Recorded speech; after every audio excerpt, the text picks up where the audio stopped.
Original sin. Fruit of the tree of knowledge. The fruit is the child. The tree is the Catholic Church. How do I know that? Well, let me explain real quick.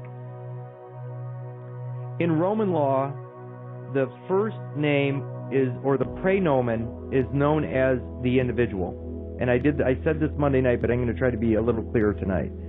In Roman law, the first name, the praenomen, is the name of the individual, not to be confused with the individual on a 1040 tax form or an IRS form.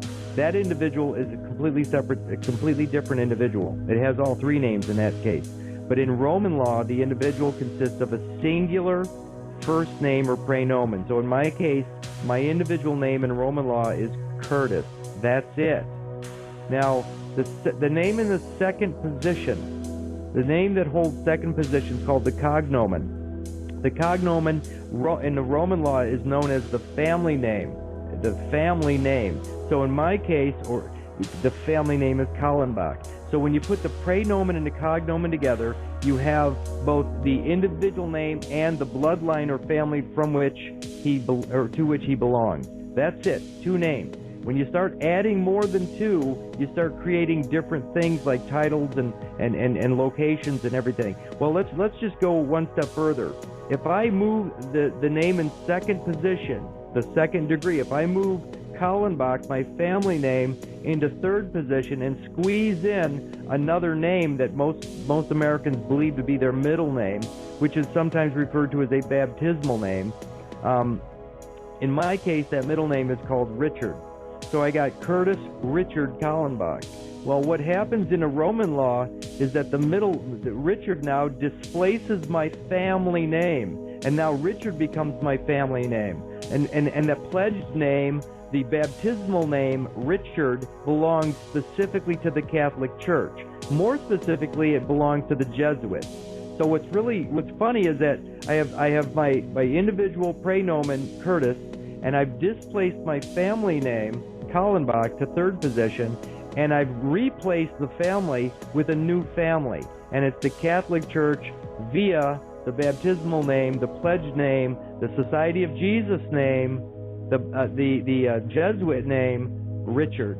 Now I've identified my family. My family is the Catholic Church. Thus, my father would be the one that's heading that particular family. It's the Pope.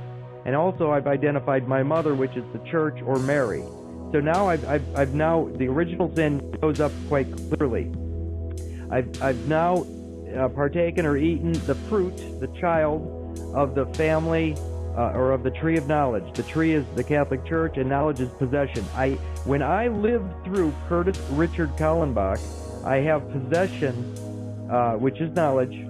I have the child. I am the child. I'm assuming to be the child, and I've claimed my family, which is the Catholic Church. That's original sin.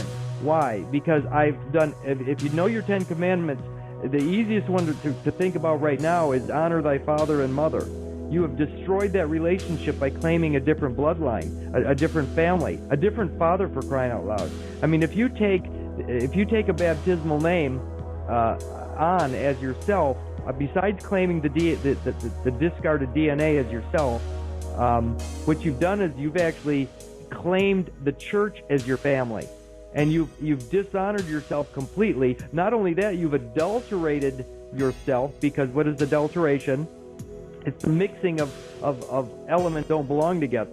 The bloodline. You've taken a pure lineage, the Kallenbach line, and you've mixed it with this fictitious church abomination. And so, I mean, you can think of it as a cross if you'd like, because if the word cross also means adulteration. It's in a cross. It's a cross between. And so I've mixed both the fictional and the real. I've adulterated my own blood. In the constitutional law, they would call it a corruption of blood, which is subject to attainder, which is death. So all these things start to come into play when I claim a different family, when I claim the Catholic Church, when I claim the baptismal name, when I claim any element of that aspect. I have changed who I am.